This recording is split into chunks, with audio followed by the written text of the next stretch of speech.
Halo, saya berada di Shanghai dan ingin berbanding 3 perkara dengan Kuala Lumpur, iaitu dari segi populasi, pendapatan dan juga harga rumah. Perkara pertama, berdasarkan data 2024 di Kuala Lumpur adalah lebih kurang 2.1 juta orang. Manakala di seluruh Kuala Lumpur atau dengan Klang Valley lebih kurang dalam 8 juta orang. Populasi di Shanghai pula lebih kurang dalam 30 juta orang, iaitu 3.5 kali ganda lebih banyak daripada Kuala Lumpur. Perkara kedua adalah mengenai pendapatan.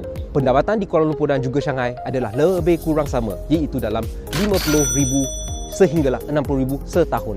Perkara ketiga adalah mengenai harga rumah. Mari kita banding dari segi per kaki persegi atau dikenali sebagai per square feet. Harga rumah di Kuala Lumpur adalah lebih kurang dalam 400 sehinggalah 600 per kaki persegi. Rumah yang lebih dekat dengan pusat bandar pula lebih kurang dalam 1,000 sehingga 1,002 kaki persegi.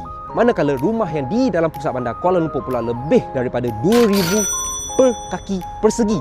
Di Shanghai pula, jika kita berbanding rumah yang setaraf dengan Kuala Lumpur, harga dia 2 sehinggalah 5 kali ganda lebih mahal daripada Kuala Lumpur. Bayangkan kalau Kuala Lumpur akan berkembang seperti Shanghai dari segi populasi.